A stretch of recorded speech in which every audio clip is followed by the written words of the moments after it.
నమస్తే, welcome to AC news. దేశ సమగ్రత ఐక్యతలకు చిచ్చు పెట్టాలని పాకిస్తాన్ ఉగ్రదాడులు చేస్తుందని, ప్రశాంతంగా జీవిస్తున్న భారతదేశ ప్రజలను ఉగ్రవాదులు చంపాలని చూస్తున్నారని, ఉగ్రవాదులకు ఇండియన్ ఆర్మీ సరైన సమాధానం త్వరలోనే ఇస్తుందని విద్యుత్ శాఖ మంత్రి కొట్టిపాటి రవికుమార్ అన్నారు. ఉగ్రదాడిని నిరసిస్తూ వినుకొండలో జనసేన పార్టీ ఆధ్వర్యంలో కొవ్వొత్తుల ర్యాలీ నిర్వహించగా పల్నాడు జిల్లా ఇన్ఛార్జ్ మంత్రి గొట్టిపాటి రవికుమార్ ముఖ్య అతిథిగా హాజరై మాట్లాడారు.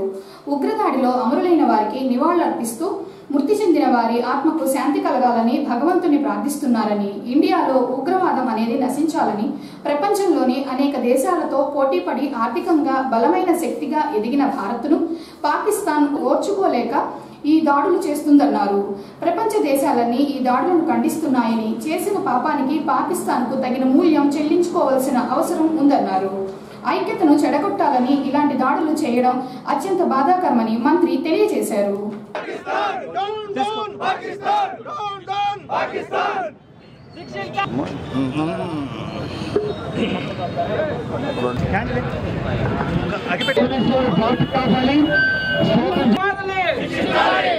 भारत माता की जय, भारत माता की जय, माता की बोलो भारत माता, हिंदुस्तान जिंदाबाद, जिंदाबाद जिंदाबाद, हिंदुस्तान जिंदाबाद, उर्दियाली तीव्रवादुలను माता की जय, कंगन संजीव उग्रवादुలను जय, बोलो भारत माता की जय, बोलो भारत माता की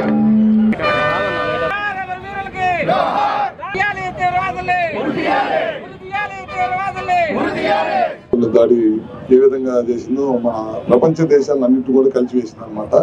ఎందుకంటే ఆర్థికంగా ప్రపంచంలో అన్ని దేశాలతో పోటీపడి నెంబర్ 3 స్థాయికి మన దేశం ఎదిగింది. దాన్ని ఓరవలేక పర్యాటక రంగాన్ని ముఖ్యంగా దెబ్బ కొట్టాలి. ఇక్కడ భారతదేశంలో హిందువులు, ముస్లింలు, ఏ కులాలకైనా మతాలకైనా అందరూ అనంత సోదర భావంతో కలిసిమెలిసి ఉంటా ఉన్నారు. వీళ్ళ మధ్య ఐక్యతను దెబ్బకొట్టాలనే ఉద్దేశంతో ఈ విధంగా దాడి చేయడం చాలా బాధాకరమైన విషయం. ఇట్లాంటి దాడులను అన్నింటినీ కూడా ఖండించిన సంగతి కూడా మనందరికీ తెలిసింది. ప్రపంచ దేశాలన్నీ కూడా భారత్ వైపు ఉండి ఇలాంటి వాటిని పూర్తిగా నిర్మూలించాలి, ప్రపంచంలో అశాంతి ఉండకూడదనే దానికి ఇవాళ ప్రపంచ దేశాలన్నీ కూడా మనం వెనక నిలబడ్డాయి అన్నమాట. మీ అందరికీ తెలియదు కదా, ఆ రోజు జరిగిన ఎమ్మటే చంద్రబాబు నాయుడు గారు వైజాగ్ వెళ్ళటమే కాకుండా మన మంత్రులను కూడా పంపించి వాళ్ళ పిల్లలు అమెరికా నుంచి వచ్చిన దాకా కార్యక్రమం దగ్గరుండి చేయమని చెప్పి మన జిల్లా ఇన్ఛార్జ్ మంత్రి ఆ రోజు స్వామి గారిని, అనిత గారిని, హోమ్ మినిస్టర్ గారిని ఇద్దరు కూడా పంపించడం జరిగింది. అదేవిధంగా పవన్ కళ్యాణ్ గారు కూడా మళ్ళీ వెళ్ళి కావలు వచ్చి వాళ్ళని కూడా పరామర్శించి వాళ్ళ కుటుంబానికి ధైర్యంగా ఉంటామని చెప్పి చెప్పడం జరిగింది అన్నమాట. ఎన్ని కుట్రలు, ఎన్ని కుతంత్రాలు చేసినా సరే భారతదేశం ఎప్పుడు కూడా వెనకాడదు. ఇట్లాంటి అన్నింటిని కూడా ఛాలెంజింగ్ తీసుకొని ఇంకా మరింత బలం, ప్రజల మనోధైర్యాన్ని ఇంకా బలం. మీరు అందరూ చూసి ఉంటారు, గతంలో ఎన్నోసార్లు బాంబే లాంటి మన క్యాపిటల్లో చాలాసార్లు దాడులు చేసింది అన్నమాట. అయినా సరే బాంబే ప్రజలు ఎప్పుడు కూడా వెనకడు వేయకుండా ముందుకు వెళ్తా ఉన్నారు. ఇట్లాంటి దాడులు భారత్ ఎప్పుడు కూడా లెక్క పెట్టదు, తిరిగి బుద్ధి చెప్పిద్దని చెప్పి కూడా మరొకసారి తెలియజేసుకుంటూ, అదేవిధంగా గడిచిన 3 రోజుల నుంచి చాలా పెద్ద ఎత్తున ఈ కార్యక్రమం చేస్తున్న జనసేన పార్టీ నాయకులకి, బీజేపీ నాయకులకి, తెలుగుదేశం పార్టీ నాయకులకి అందరూ కూడా మరొకసారి పేరు పేరున ధన్యవాదాలు తెలియజేసుకుంటూ సెలవు తీసుకుంటాం.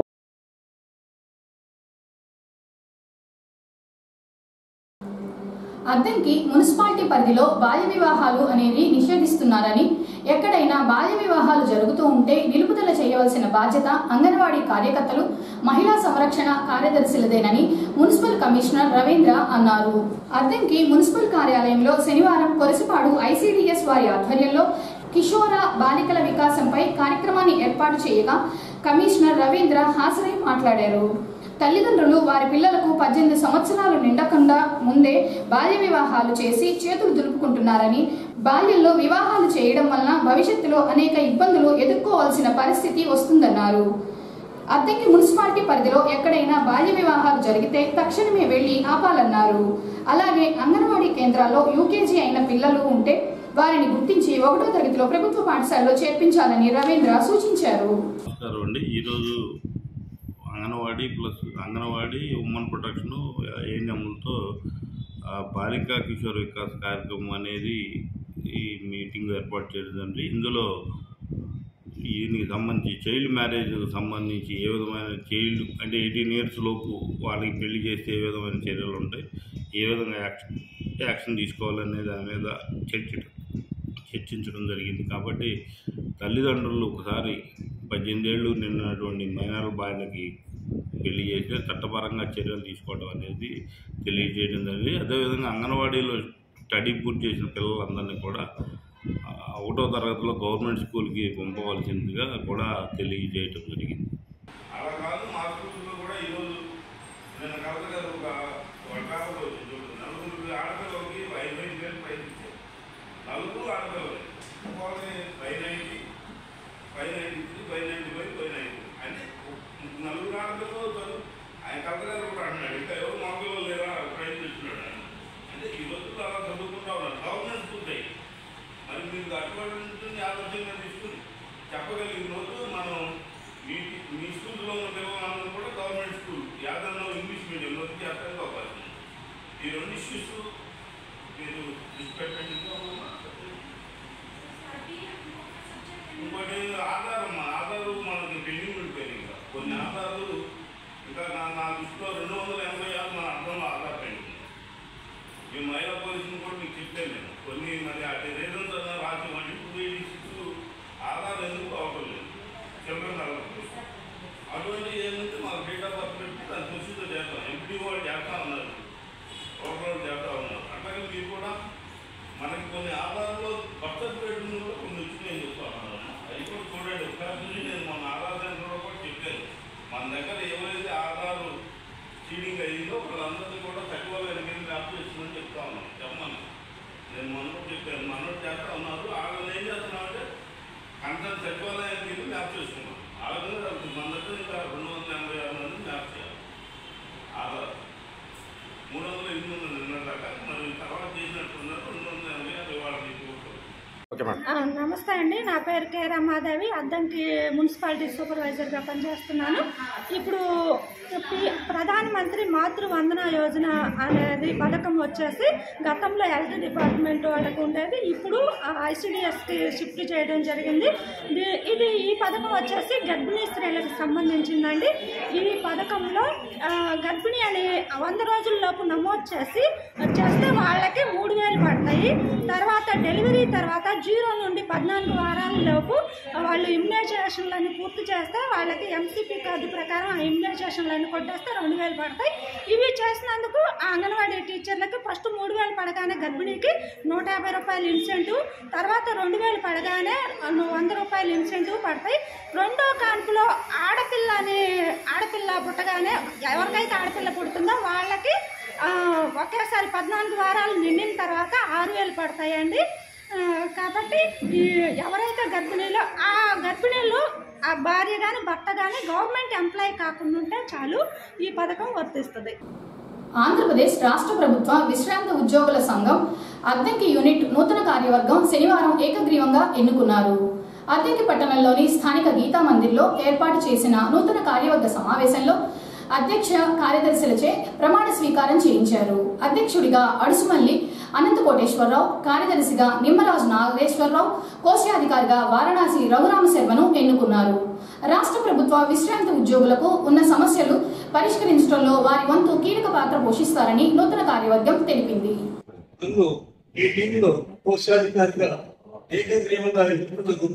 మీ అందరికీ కూడా మరొకసారి నేను ధన్యవాదాలు తెలుపుకుంటున్నాను. ముఖ్యంగా గతంలో చాలా సమర్థవంతంగా అందరినీ కూడా మీకు వచ్చే విధంగా వారు పనిచేసి వారు అందరి అభిమానానికి పాత్రయ్యారు. ధన్యవాదాలు తెలుపుకుంటున్నాను.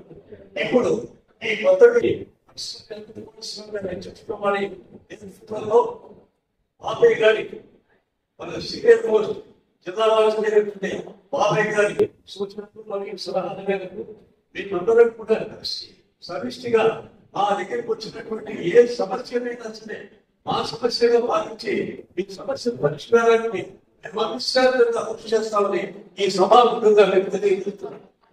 తర్వాత ఇక్కడ ఇంత మాత్రం చెప్పారు, విజయవంతులైనటువంటి వాళ్ళు బాగాలేదు. అటువంటి వాళ్ళకు 60 తీసుకెళ్ళి వాళ్ళకి ఇచ్చే ఏర్పాటు చూడండి. మన పెద్ద ఆయన సెక్రటరీ మాస్టర్ చెప్పారు. అలాగే శిక్షణ మేరకు ప్రజల్లో కనెక్ట్ చేసుకొని రాలేనటువంటి సర్వీస్ పెన్షన్స్ ని మేము తీసుకుపెట్టి ఇవ్వగలమని ఈ సభాముఖంగా మనం చేస్తున్నాం. తర్వాత మా అధ్యక్షుల వారి సహకారంతో మా సమర్థంగా కష్టపడి పనిచేసి మీ అందరి ఆదరాన్ని మీ ఆశ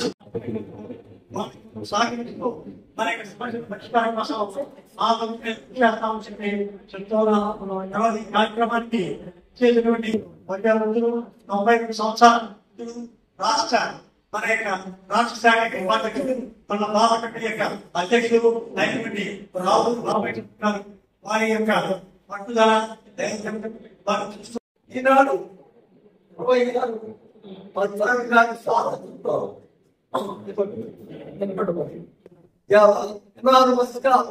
కూడా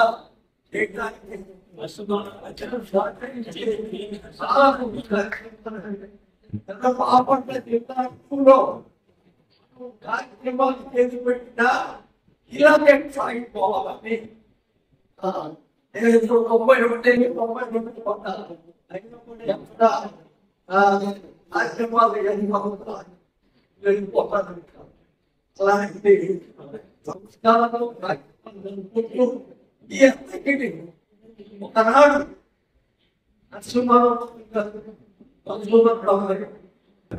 కళ్యాణ మాటతో పట్టేది కాదు. 800, 700, 600 డబ్బు మళ్ళా చేసి ఇది పూర్తిగా టైంలో ఆశిస్తున్నారు.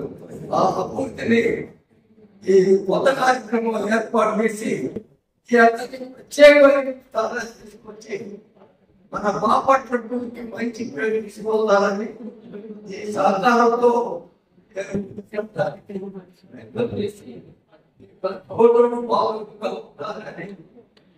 బాగుంటారని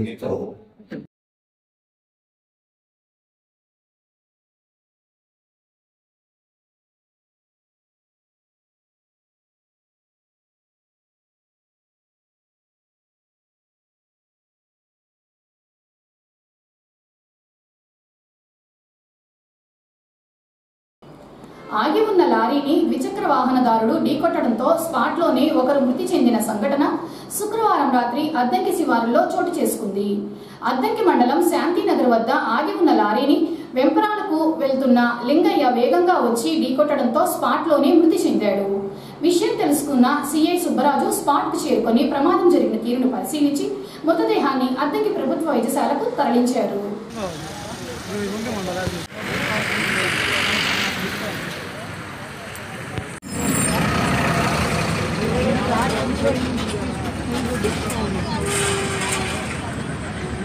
సార్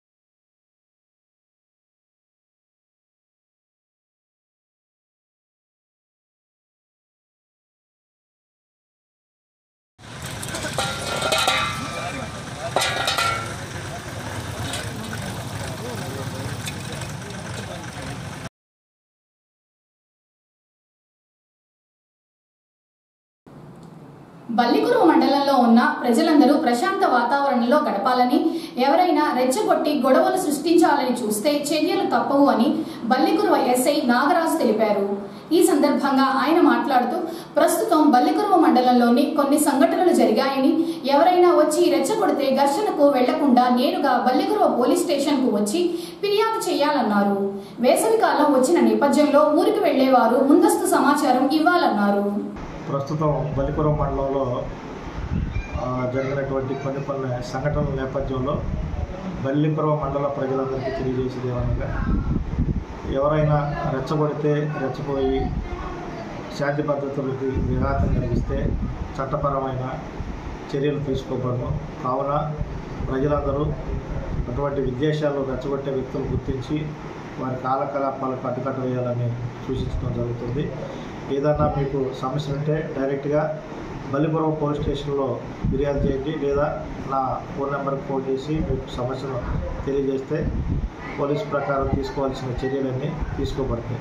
అదేవిధంగా రాబోతున్న ఈ వేసవి కాలంలో సెలవు దినాల్లో ఇళ్ళలో వదిలిపెట్టి వెళ్తారు కాబట్టి దొంగతనాలు జరగకుండా ఏదన్నా ఉండటానికి ముందస్తు సమాచారం తెలియజేస్తే ఆ ప్రాంతాల్లో మేము బీట్ పెట్రోలింగ్ ఎక్కువ చేయడం జరుగుతుంది. అదేవిధంగా మండలంలో జూద కార్యక్రమాలకు సంబంధించి కార్యకలాపాలు ఎక్కడైతే జరుగుతున్నాయో వాటి గురించి గ్రామస్తులు, ఆ పరిసర ప్రాంతాల్లో ఉన్న ప్రజలు మాకు తెలియజేస్తే అటువంటి కార్యకలాపాలకు అడ్డుకట్ట వేయగలరని తెలియజేస్తాం. గతంలో పెన్షన్ తీసుకుంటూ మరణించిన వారి భార్యలకు వితంతు పెన్షన్ మంజూరుకు రాష్ట్ర ప్రభుత్వం ఆదేశాలు జారీ చేసిందని ఎంపీడీఓ సింగయ్య తెలిపారు. ఈ సందర్భంగా ఆయన మాట్లాడుతూ 1/12/2023 నుండి 31/10/2024 వరకు చనిపోయిన పెన్షన్దారుల భార్యలకు వర్తిస్తుందని, 1/11/2024 తర్వాత చనిపోయిన పెన్షన్దారుల భార్యలకు ఇప్పటికే వితంతు పెన్షన్ మంజూరు చేయడం జరిగిందన్నారు. మండలంలోని అన్ని సచివాలయ పరిధిలోని అర్హులైన లబ్ధిదారులను గుర్తించి ఆన్లైన్లో దరఖాస్తులు పంపాలని పిఎస్లకు ఆదేశించారన్నారు. అందరికీ నమస్కారం. గతంలో పెన్షన్లు తీసుకుంటూ చనిపోయినటువంటి పురుషుల స్థానంలో వారి భార్యలకి కొత్తగా పెన్షన్ మంజూరు చేయడానికి ప్రభుత్వం అవకాశం ఇచ్చింది. 2023 సంవత్సరం డిసెంబర్ 1వ తేదీ నుంచి 2024 సంవత్సరం అక్టోబర్ 31వ తేదీ వరకు మధ్యలో పెన్షన్దారులు ఎవరైనా చనిపోయి ఉంటే వారి భార్యలకి పెన్షన్ మంజూరు చేయడం కోసం అవకాశం కల్పించారు. వీరందరికీ వితంతు పెన్షన్ మంజూరు చేయడం జరుగుతుంది. కాబట్టి అర్హులైన వాళ్ళు దీనికి సంబంధించి అర్హులైన వాళ్ళు ఎవరైనా ఉంటే సచివాలయంలో వెల్ఫేర్ రేషన్ సంప్రదించి వెంటనే దరఖాస్తులు సమర్పించాల్సిందిగా కోరుతున్నాను. అలాగే అందరూ వెల్ఫేర్ రేషన్స్ కూడా ఈ దరఖాస్తులన్నీ వెంటనే పంపించాల్సిందిగా తెలియజేస్తున్నాము. ఈ సౌకర్యాన్ని అందరూ వినియోగించుకోవాలని కోరుతున్నాము. పరిసరాలన్నీ పరిశుభ్రంగా ఉన్నప్పుడే దోమలు అనేవి రావు అని, ప్రజల ఆరోగ్యాన్ని దృష్టిలో పెట్టుకుని వచ్చే వర్షాకాలం నాటికి అద్దంకి మున్సిపాలిటీ పరిధిలో ఉన్న ప్రధాన డ్రైనేజీలన్నీ పూడిక తీయిస్తారని అద్దంకి మున్సిపల్ కమిషనర్ రవీంద్ర అన్నారు. అద్దంకి పట్టణంలోని ప్రధాన డ్రైనేజీల్లో పూడిక తీత పనులు జరుగుతుండగా శనివారం కమిషనర్ రవీంద్ర పరిశీలించారు. డ్రైనేజీలన్నీ క్లీన్ గా ఉండేలా పూడిక తీత తీయించాలని కాంట్రాక్టర్లకు సూచించారు. తదుపరి వార్డుల్లో జరుగుతున్న అన్ని అభివృద్ధి పనులు పరిశీలించి నాణ్యత లోపం రాకుండా చూడాలన్నారు. అనంతరము కుట్టి మిషన్ శిక్షణా కేంద్రాన్ని సందర్శించి రోజు ఎంతమంది మహిళలు శిక్షణకు వస్తున్నారో హాజరు శాతాన్ని పరిశీలించారు. హాజరు శాతం 80కి పైగానే ఉంటే కుట్టు మిషన్ అనేది వస్తుందన్నారు. తదుపరి సచివాలయంను తనిఖీ చేసి సిబ్బంది హాజరు రిజిస్టర్లను పరిశీలించారు. సచివాలయ సిబ్బంది ఇన్ టైంలో వస్తున్నారో లేదో కమిషనర్ రవీంద్ర విచారించారు.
ఏఎస్ఎన్ న్యూస్ ఇంతటితో సమాప్తం. నమస్కారం.